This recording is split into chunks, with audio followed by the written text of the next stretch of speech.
The Conjuring, The Devil Made Me Do It, 2021. What's more exciting than the first court case in history that claimed demonic possession as its defense in a murder trial? Ignoring it altogether to have a good old-fashioned witch hunt. That's what.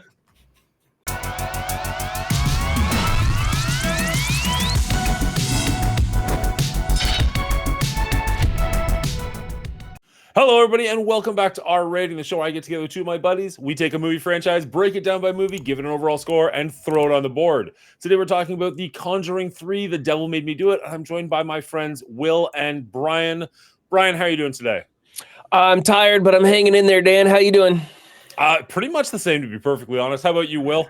I'm in the same boat. We're all tired, and we're just frantically trying to get to shore. Perfect. What could possibly go wrong? All right, so this is the third movie in the Conjuring franchise, and I think I ask you guys this every single week, but this is the first time any of us have seen this movie, correct? Correct. And last. That's giving something away, I feel, but you're probably not wrong. Now, I feel like going into this, I was kind of the hottest on this franchise so far.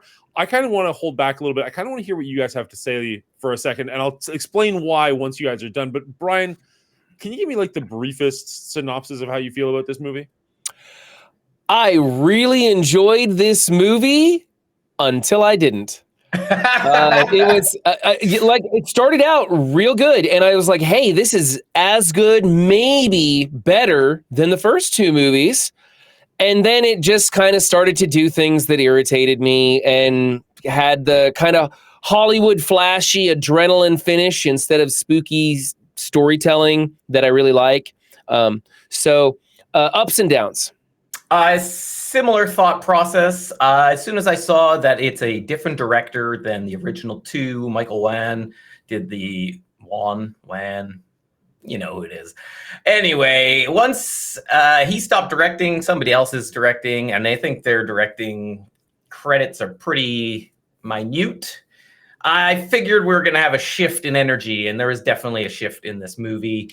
It did feel more like a Hollywood blockbuster than a throwback to classic ghost stories, and it didn't hit for me in all the same ways. Okay, perfect. I was just curious. I was watching this one today, and I had watched the last two with my wife in a quiet house where we could actually get like engaged in the movie. And today I was watching it in a full house by myself, where there was noises and people were talking and there was banging and screwing and just all like screwdrivers going on all over the place. And it was really, really hard for me to get into this movie.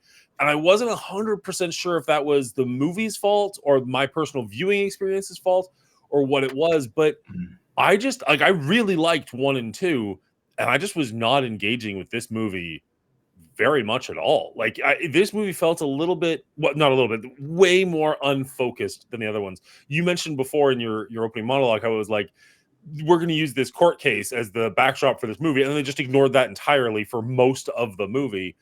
Mm-hmm. I thought that would have been really cool if we got a detective story as opposed to a witch hunt or like a haunting.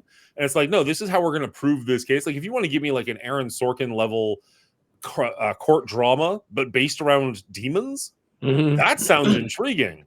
Yeah, that's not the movie we got, unfortunately. And they quietly just kind of mention, oh yeah, and he didn't win his case on that, and then kind of move on. Like it was. Well, in fairness, getting 5 years for manslaughter, I think, is a huge win in that case. Yeah, that was witness to you stabbing somebody 22 times. Yeah, right. Now let's go to the true story here a little bit, which this one obviously veers way off course with. The whole story behind it in a nutshell is the little kid's possessed, David's possessed. They come to exorcise him, the Warrens come to help with that. And the boyfriend, whatever his name is, Arn, does say, hey, take me. And that was it. It's over. Then he, a couple of months later, stabs his landlord to death 22 times. They take it to court. And they're like, oh, you guys should, he's possessed. Use the demonic thing. Use the demonic plea. So they do that for the first time in history. And the judge is like, you have no evidence. So we're not going to accept that as a defense. So they just go with self-defense, and he gets manslaughter for 10 to 20 years. He gets out in 5 years from good behavior. There's no witches, there's no nothing at all in this true tale. But yeah, they really take They just went for the wild pitch of demon possession, like without anything behind it. Yeah, it's super funny. From their perspective, they thought there was something behind it. From the judge's perspective, though, just like, no, not in my courthouse. Yeah. Although one of the lines in this movie that I actually really liked, and I'm going to butcher the line, so I apologize, is like Ed Warren was like, well, you allow God in the courthouse every single time you have somebody, it's time we recognize the other side of this equation, kind of thing. Like, you have to start recognizing the devil's an option as well. I was like, that's pretty solid point. This is a court of law. The standards of evidence are completely different. The court accepts the existence of God every time a witness swears to tell the truth. I think it's about time they accept the existence of the devil. Yeah, that was a good line in the movie. I like that as well. Yeah. So the only other outcome of the true story is when David got all grown up, he tried to sue the Warrens, and the author of a book that was based on this whole court case. And he wanted to sue them for misinformation, spreading lies, because he said he was never actually possessed, that the Warrens were forcing that story, and that there was a whole bunch of mental illness that should have been looked at, not possession. But his court case also got thrown out for lack of evidence. There's lack of evidence everywhere here. It's like maybe ghosts and ghouls don't even exist. Who knows? Not enough evidence. Evidence. And if they do exist, they're really good at hiding it. So you're not going to get them in a court case. So let's dive into the actual movie now that we know it's really just make-believe. It's barely touched on truth at all. Well, none of these have really been very, like, the people exist is pretty much the extent of the true story in these ones. Pretty much, yeah. Now, I kind of wanted to go back on this one, or on all three of these films, because this one specifically says this is their most sinister case. Because all three of them started off being like, this is the worst case they ever had. But I want to go back and check, do they change which one? Like, this is their darkest case, this is their goriest case, this is their most sinister case? Because it's a little bit ridiculous. We keep getting these movies that are like the worst case the Warrens ever had to deal with. You're just like, you only really do that like once. Yeah. Every new movie, like, we found a new one. What? And I'm not even sure. I'm not even certain of the chronological order, because sometimes they don't show the trinkets from the previous movies on the shelves. Like, they don't show that shelf, so I don't even know if that trinket is there or not. So I'm not certain of the chronological order of these movies. Did they do this case? The painting of the nun. Background, they saw the painting of the nun. I saw that one, and of course we saw Annabelle in every single one, because they constantly name drop Annabelle. Yeah, so in the first movie, they put the musical box in, right?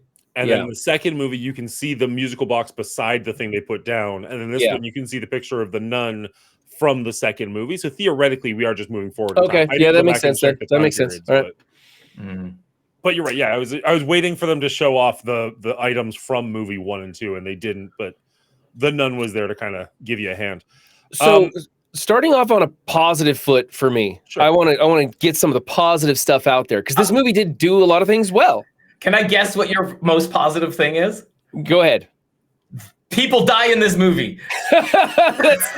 That's true. We have some consequence to our actions. We had a very gruesome death at the end when the demon comes to take its soul and it goes after the old lady. And I have some questions about all of that stuff. We'll get there at the end. That was a very gruesome death, reminiscent of like Stranger Things season 4, when the guy crumbles them up into little pretzels. So that was a cool scene, and I liked that. That was spooky and scary, and the death stuff in this movie is cool. We saw a guy get stabbed 22 times, right? Mm-hmm.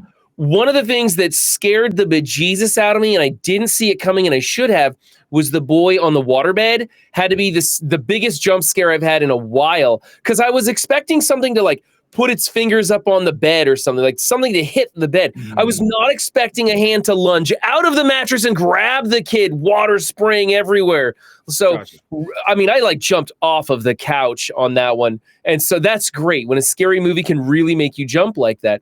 And this one had a lot of good jump scares that were built up properly and, done right. It didn't feel too cheap on most of the jump scares. Like much of this franchise, I think they did some of their scares very well. I wouldn't say that I was jump scared at that moment, but I thought when you see the face in the waterbed, that was kind of creepy. I liked that, but I was kind of hoping that they would just find a dead body in the water of the mattress. Cool. That would have been cool. I mean, you're scared right off the get because anybody who owns a waterbed, like, that's creepy AF. Right. It's got a little pedo flavor to it. I don't know. Just for me, it just screams somebody who has unrestricted sexual ambitions, and I don't really like that. So it creeps me out. Oh my goodness! What were the scary scenes for you guys? What kids from the 80s? what did it for you guys? What scared you in this movie? What creeped you out? What was good for you guys? Will, why don't you tell me what you got? I don't know if I was ever scared in this movie. I think the disjointedness of the storytelling, the Warrens gone full police detectives without ever collecting any evidence whatsoever. Yeah, they went Law and Order on this one. Sure, without any real order or law. It was just, I was just removed from this one a lot. And I that on top of like not really building proper atmosphere and tension like they did in the previous two, which I believe was just, the director shift, which is fine, but you still want some of that. I just didn't feel any scares in this movie. There was like the odd creepy thing like the face in the waterbed and stuff, but it just didn't do it for me. It was more like, the demon is possessing dead bodies and chasing after you, instead of, what kind of creepy thing is going to happen next? It's just like, here's something running. Here's another chase scene. Oh, and Ed is out of breath easily, so maybe he'll finally meet his maker. No, he's a knight in shining armor. Never mind. It just bothered me throughout the whole movie. How about you, Dan? You get scared at all? I don't remember any jump scares in this movie that worked on me. I feel like there's probably a couple of scenes. I don't even know, like maybe like you get goosebumps. Like maybe that's the best I could give you is there a couple of scenes where maybe like the coroner's office or whatever it was, like when there's just somebody in the dark, you're like, okay, like that's interesting. Right. I'm curious what's going on there, but like I wouldn't be like, oh my God, I was freaked out. There's more scenes where I was kind of like, WTF, while I was supposed to be scared, as opposed to anything else. Like when Warren or Ed, I think he wakes up and he started walking downstairs and there's nobody there. And you're like, oh, okay, cool. Like she got kidnapped and the other sorceress is there. And then all of a sudden, like the bloated, drowned woman is in the room. And I'm like, what? Like clearly this is a dream at this point. Like there's no way this is actually happening. But just like, what am I supposed to be thinking at this moment? The bloated person chasing him around happened a lot. More than it should have, for sure. Yeah. You know what though? I was just happy that extra got a little extra screen time, to be honest. Like they had to be out in the buff, in the nude, I'm glad they got as much screen time as possible. Maybe that's the actor in me. I did like the prison sequence when he was like slowly turning around and the guy was stood up and said some creepy stuff behind him. I thought that gave me some chills there. Yeah, I'll give you that one. That's fair. It again, kind of going by the like what is happening right now. And they did kind of explain it, but at the very beginning when the kid is possessed and he's like, take me. Everybody's in that room. Granted, there's a lot going on, but like nobody noticed that happened. Nobody was like, we should check on this guy. Like, we should, like, everyone's like, it's cool, it's over. Ed, go who home. was like knocked unconscious. He's the one who caught that, and nobody else did. Yeah. Not to mention, like, it starting the movie on the biggest plot hole ever. Like, they didn't finish the exorcism, clearly. Yeah. And yet everybody's like, all right, pack it up. We're good. We did it. Nice job, everybody. Just walk away. Like the demon left. We're good. It's like, that's so really bad. It's so bad. Like that's maybe why it just set off on the wrong foot for me, because it was such a glaring plot hole right out of the gate. And that scene was pretty fun. The kid being possessed was like, he looked creepy AF, all the weird. Mm-hmm. I mean, the devil really just contorts people. That's all it really does, which is an odd choice, but it looks cool. But it was just so weird. And I'm just like, well, if that's how you're going to start the movie, do I even care how you're going to end it?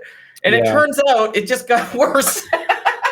Well, I did feel that they kind of corrected it a little bit when they finally realize that the older guy has the demon or did have the demon or whatever, and they have him reading the Bible, and they're like, okay, well, it's out of him now.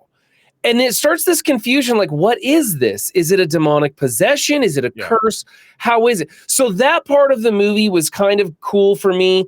They made it intriguing. And all three of these movies so far have kind of had this, how does this curse, demon, possession, haunting work, right? We never really know how it works. And they always kind of figure it out toward the end. And they did that in this. This one was kind of interesting because he was reading from the Bible and he was no longer possessed by a demon, or at least they felt he was no longer possessed by a demon. And so it made me very interested to find out, why is it happening like this? So I kind of like that correction, but you were absolutely right. When they left the little boy in the beginning and they're all just like, everything's fine now, I was like, wait a minute, you guys didn't solve this. Okay? Like, you know, when you drop food on the ground under the table, it's gonna rot. You gotta pick it up. It's there. It doesn't just disappear, you know? Yeah. And so it was just weird. That was just weird. Yeah. It does. I do like that they kind of changed up. You're right. Like every movie is not quite the exact, like the movie is the same formula, but the demon or the possession is a little bit different each time. I like that this was a curse based around the objects that were like left behind. Did they really explain why she cursed? Like, was it just a completely I have no idea. cursing? Why? Who? Okay, so that woman was part of the Ram cult that the older priest from what's that actor's name? He's Walter. I know who you mean. From that science fiction show that I loved so much. So he was John a priest. Noble? Father Kastner? Yes, he was a priest, and he was checking out the Ram cult because that was his daughter, who was not supposed to be his daughter, like illegitimate daughter, I guess, is what I got. He's a father, so it's an illegitimate daughter, period. Like he's not supposed to have children, right? Sure. Yeah. Okay. Okay. That makes sense. And so, but then she goes off to be a part of this satanic cult, and he's like trying to help her out and whatever. And I don't get why is she attacking this family? That's what I mean. Like, I think it was just random. Like, she just had access to that house and she promised a demon 2 souls. So, guess you get unlucky, kid. But it felt so like, why? Like I would have loved for there to have been like a reason. Like, I was your babysitter and you didn't pay me. Like, that would have been a terrible. You know what I mean? Like, something. Hey, like, that would have been better than random. Right. And randomly cursing a bunch of people because they had multiple pins on that board. We're like, and we found one over here, and we found one over here. Well, it's 3. It's the curse of. So you guys, there was you had to find the child, the lover, and the man of faith. Right? What's that? Whoa, what? Okay, go ahead, run. You're right. It was the child, the lover, and a person of faith. Yeah, the man of God. Yes, what they had to do. And that's who she had to curse in order for the spell or this demon to grant her 3 wishes. We don't know why. Yeah. They never say why. Power. Yeah, but do you even? I was even confused as to who of those 3 the people were, because it started in a child, but then it moved to an adult man who was supposed to be the lover with the kid's older sister. They were engaged or going to be engaged or whatever. Okay, so the lover, and then of course went to Ed Warren, who's the man of faith. Yeah, and then the girl who killed her girlfriend, who is also a lover, in the woods. Right. Okay. So there's 2 lovers, and the child kind of got absorbed into another lover. Like, it's so weird. Yeah. It wasn't clear cut, and we don't know the whole reason for it anyway. So that whole through line is just muddy. It's just muddy. Yeah, very, very. Demons should really have really clear contracts, so you know exactly what you're signing and getting yourself into. Exactly. That would be very helpful. You'd think a witch would understand that, if anybody. Well, I mean, that's the thing. We're not witches, so we don't know. The fine print was all in Aramaic, as it were, so we don't know. We don't really get that translation, I don't think. Also, like, can I just say, Lorraine, for being as smart and gifted as she is, she can't just clear a table. Like, what the hell?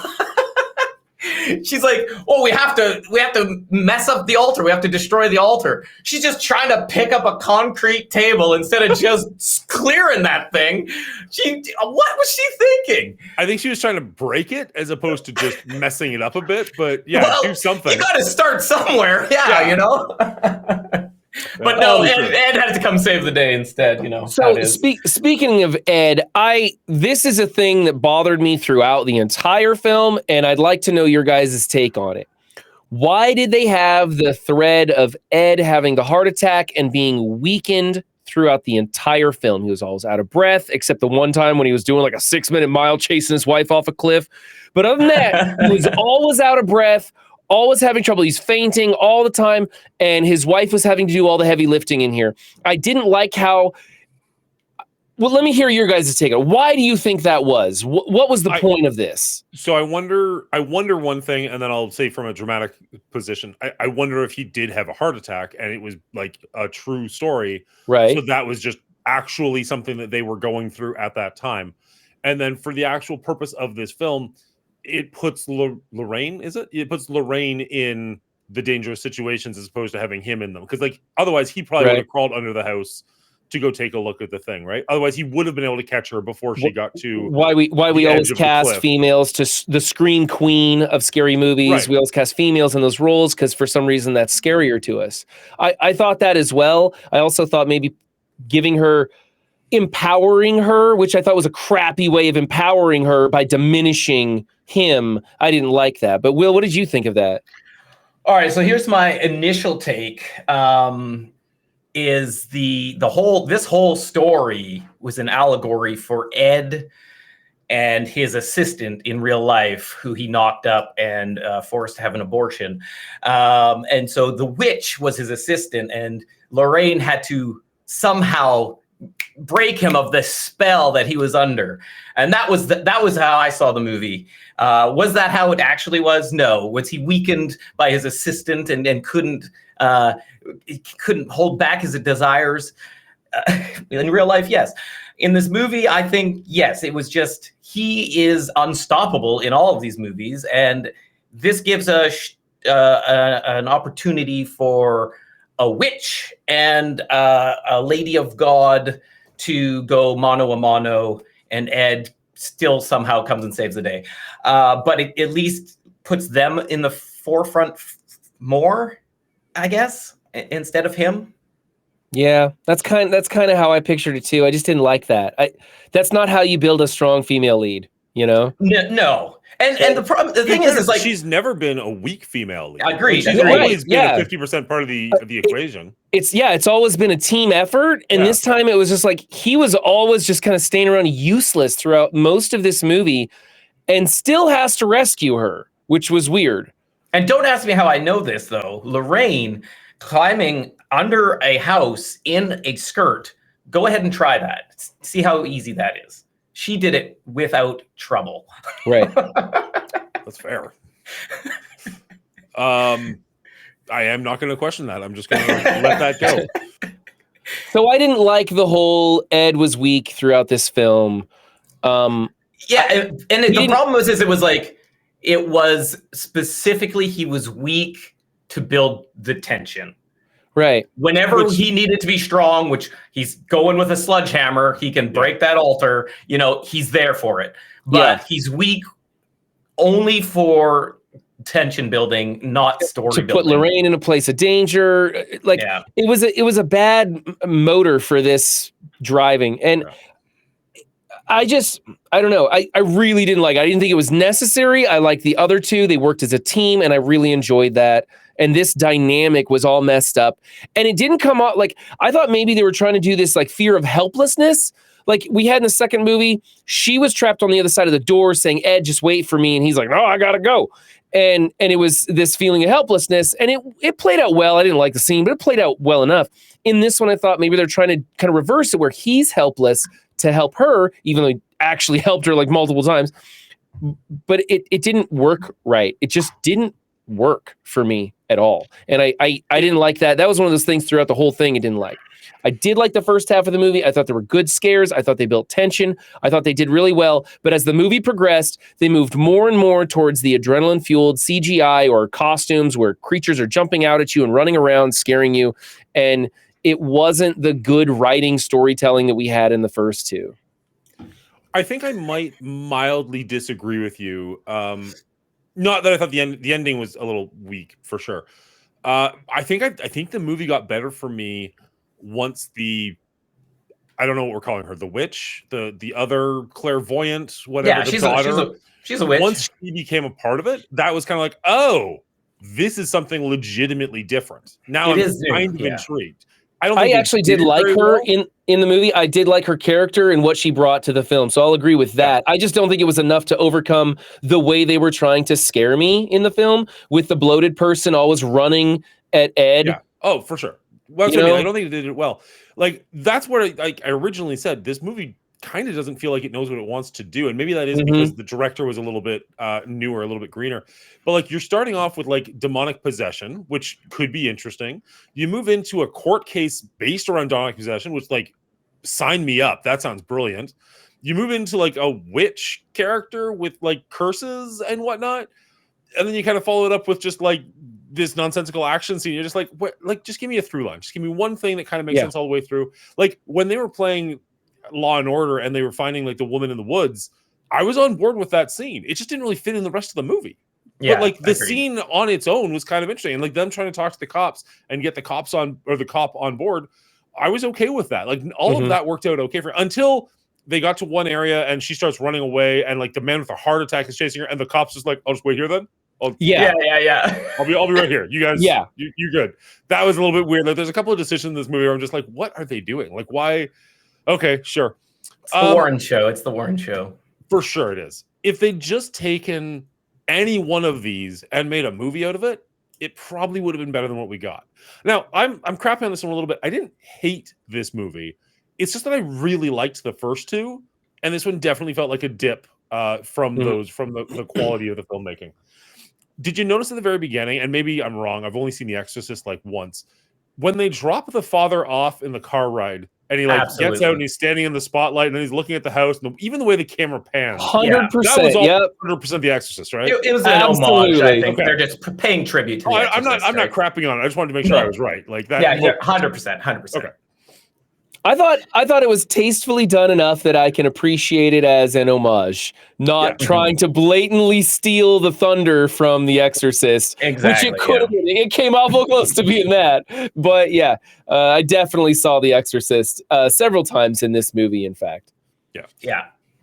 I agree with you, Dan, big time with the multiple different kind of plots and things they're trying to follow and not lining up. But it did lead to probably my favorite line in the movie, which again, I'm going to butcher, when they meet the old man, the priest, the father, or whatever, and they're like, oh, we're the Warrens. How are you? Blah, blah, blah. And he won't shake their hand. He's like, have chicken shit on my hands. And he's just like, so. I'm Ed Warren. This is my wife, Lorraine. I have chicken shit on my hands.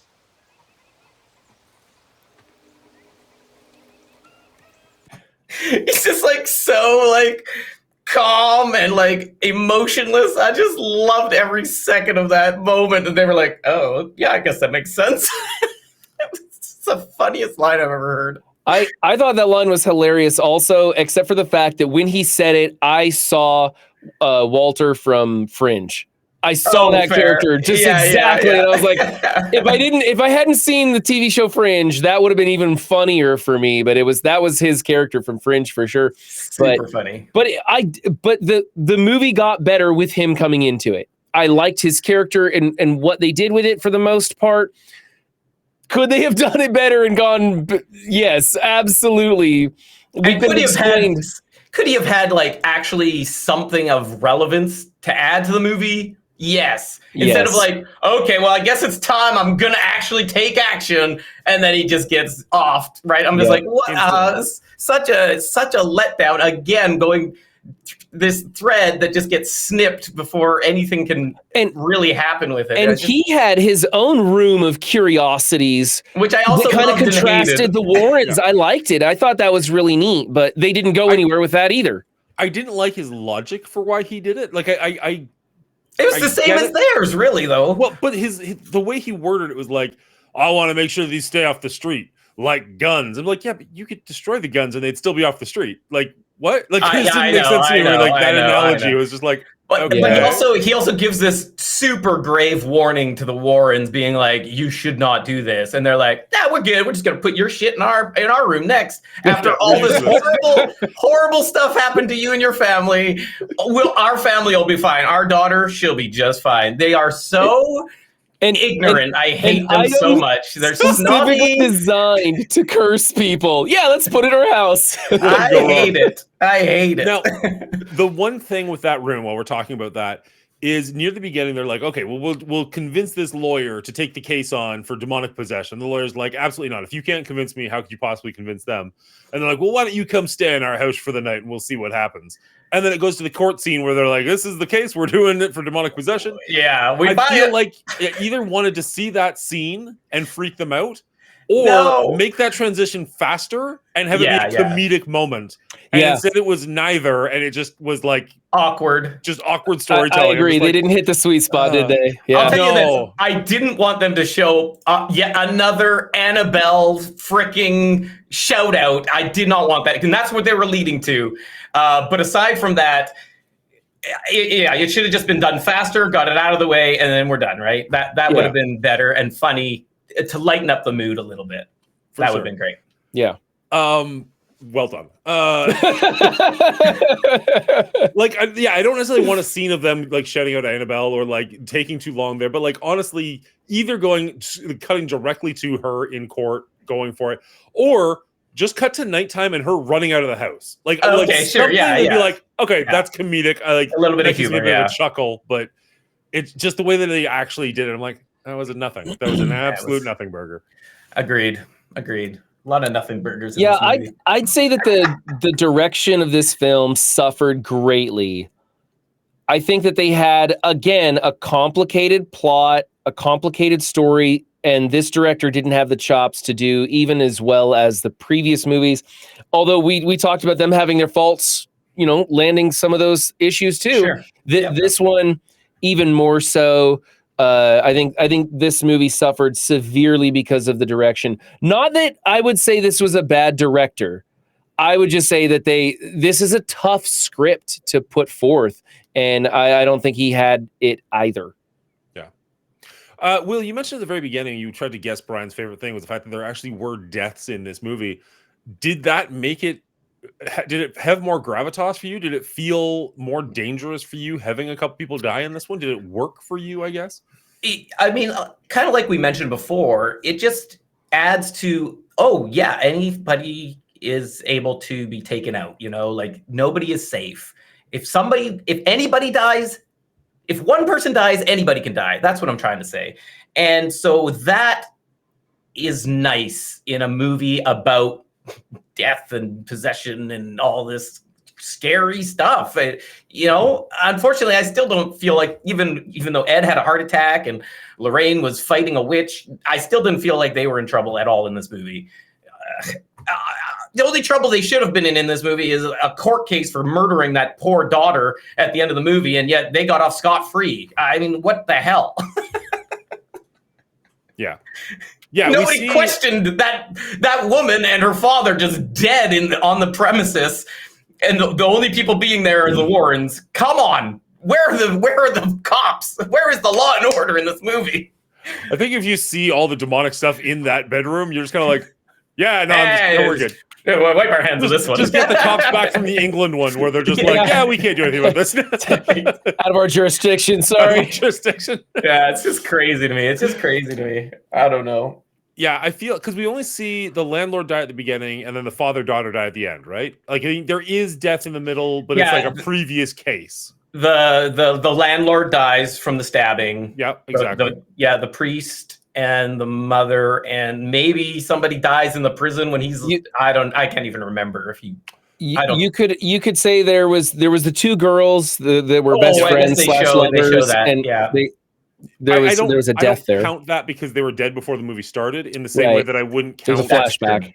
Any of the ghosts in the first movie counting as deaths. Mm-hmm. I feel like the scary scenes we're supposed to see in this one, like you've got Lorraine falling off the cliff because the hand grabbed her, which is so incredibly stupid. There's no chance she's going to die. She's a Warren, Ed at any time. No chance he's going to die. And the one chance, like you mentioned, the bed at the beginning, that was a flashback. Like there's no way that kid gets hurt because we already know he's fine. Older. I agree. It was just one of those, like, again, kind of like the second one. Like there's not a lot of tension in this movie for me. Like maybe Ed should have been even sicker. Like you said, that might have been there to raise some tension. Like I think they should have raised the tension up a little bit higher.